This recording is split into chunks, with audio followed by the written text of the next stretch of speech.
Updates చూద్దాం. అల్లూరు జిల్లా లగిసపల్లిలో CM Chandrababu బహిరంగ సభ సంపద సృష్టించి పేదలకు పంచడమేన లక్ష్యం చెప్పుకొచ్చారు. ప్రెసిడెంట్ అక్కడ సీఎం చంద్రబాబు నాయుడు మాట్లాడుతున్నారు. లైవ్ లో చూద్దాం.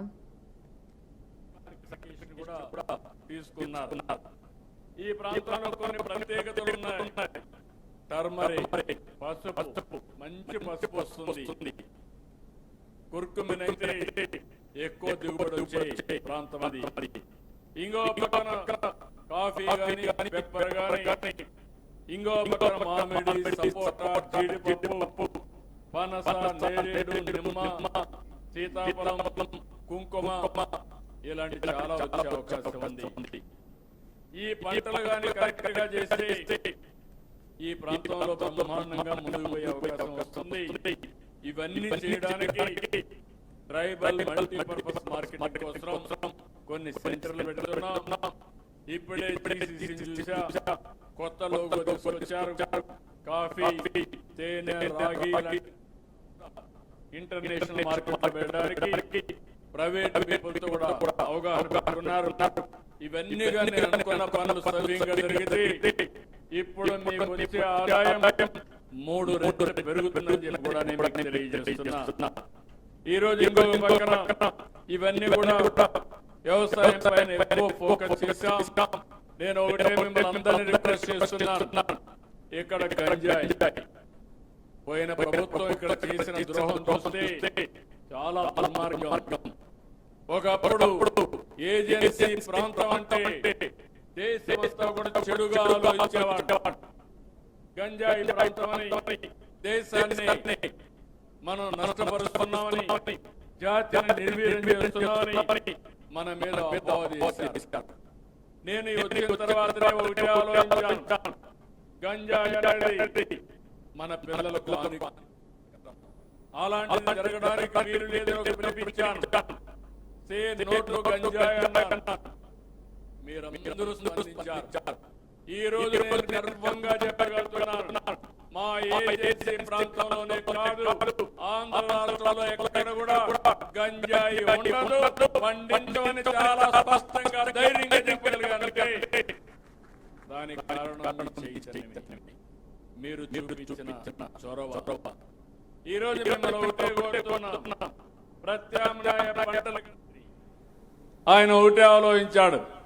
మా గిరిజన పిల్లలు చదువుకోలేదు, చదువుకోకపోతే ఉద్యోగాలు ఇవ్వడానికి వీలు లేదా, అవసరమైతే BA పాస్ అయితే BEd లేకపోయినా పర్వాలేదు, లేకుంటే BA డిగ్రీ లేకపోతే ఇంటర్మీడియట్ పాస్ అయిన వాళ్ళకి ఇస్తా, ఆ తర్వాత చదువుకుంటారని మొట్టమొదటిసారిగా గిరిజన ప్రాంతంలో టీచర్ ఉద్యోగాల్ని గిరిజనులకు రిజర్వ్ చేసిన వ్యక్తి ఎన్టీ రామారావు గారు.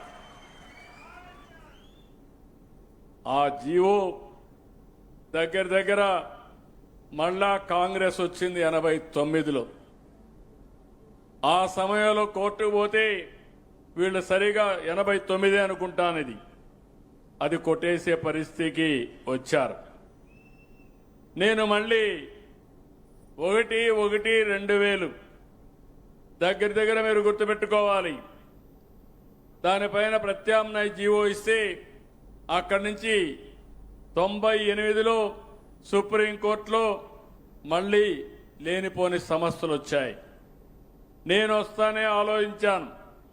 ఆ రోజు ఆలోచించి 100% గిరిజన పిల్లలకే ఇక్కడ ఉద్యోగాలు ఇవ్వాలని రాజ్యాంగంలో ఉండే 5th షెడ్యూల్ 5.1 ఆధారంగా ఇస్తూ అందులో 33% ఆడబిడ్డలు కూడా రిజర్వేషన్లు కల్పించాను. ఈ జీవో నేను ఇచ్చింది 10/1/2000 సంవత్సరంలో సమైక్య ఆంధ్రప్రదేశ్లో ఇచ్చిన జీవో ఇది. ఆ తర్వాత కొంతమంది కోర్టుకు వెళ్ళారు.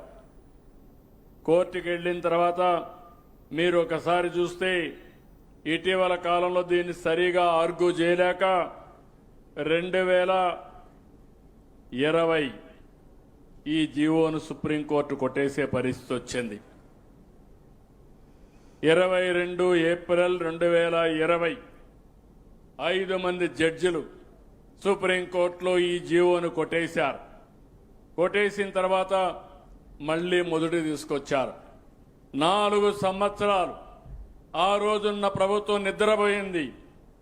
కనీసం కౌంటర్ వేయలేదు, సమర్థవంతంగా ఆర్గూ చేయలేదు, ప్రత్యామ్నాయాలు ఎతకలేదు.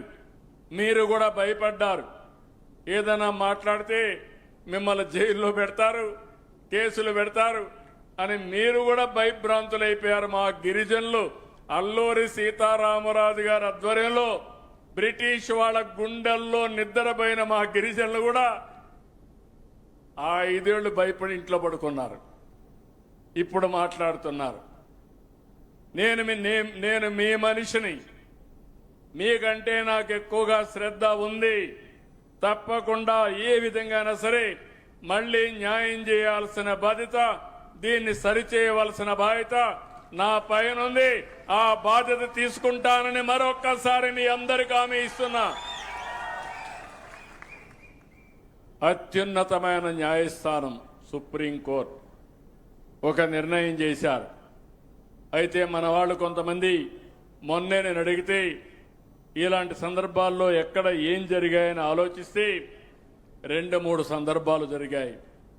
నాకంటే మేధావులు ఇక్కడ ఎవరైనా ఉంటే ఈ నియోజకవర్గంలో ఇప్పుడు అంటున్నారు 1-2 ఎమ్మెల్యేలు ఉన్నారు. 7 గిరిజన ప్రాంతంలో ఎమ్మెల్యేలు 5 మందిని తెలుగుదేశం పార్టీని గెలిపించిన బాధ్యత మీ అందరిది. తెలుగుదేశం జనసేనని గెలిపించారు, ఎన్డీఏని గెలిపించారు, కానీ ఇక్కడ మాత్రం గెలిపించలా.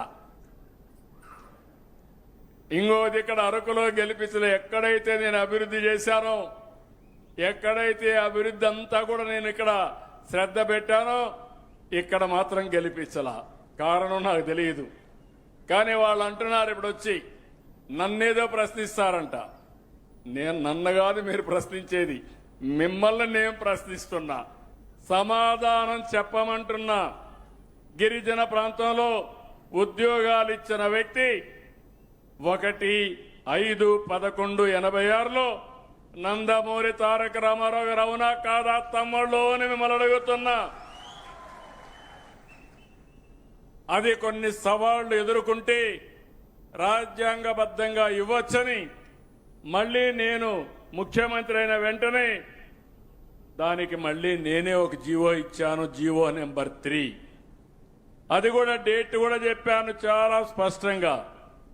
ఆ జీవోని మీరు ఒకసారి చూస్తే 10-1-2000లో నేనే జీవోనిచ్చా.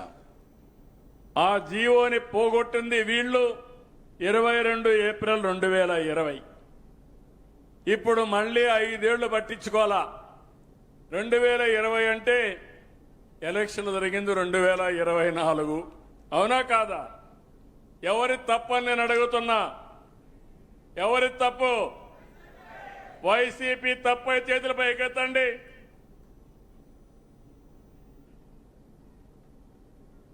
ఏమమ్మా? కాబట్టి వైసీపీ నాయకులు ఈ పాడేరుకొచ్చి నేల మీద మీ ముక్కును గీసుకుంటే అప్పుడు బుద్ధి వస్తుంది మీకు. మీ నాయకుడిని అడగండి, ఎందుకు చేయలేకపోయారు అడగండి. అడిగేది చేత కాకపోతే మీరైనా క్వశ్చన్ చేయాల్సి వచ్చింది. మీరు అది కూడా చేయకుండా ఇప్పుడు నన్ను అడగడానికి మీకు ఎలాంటి అర్హత లేదు. కానీ ఒకటే చెప్తున్నా, ఈ గిరిజన ప్రాంతం నా సొంతం, ఈ గిరిజనులు నా వాళ్ళు, ఈ గిరిజనులకు అన్యాయం జరగడానికి వీలు లేదు. మీతో నేనుంటా. వాళ్ళు అనుకుంటున్నారు బాబాయిని చంపి వేరే వాళ్ళపైన నేరం వేసినట్టు తప్పు చేసి నా మీద నేరం వేయాలనుకుంటున్నారు.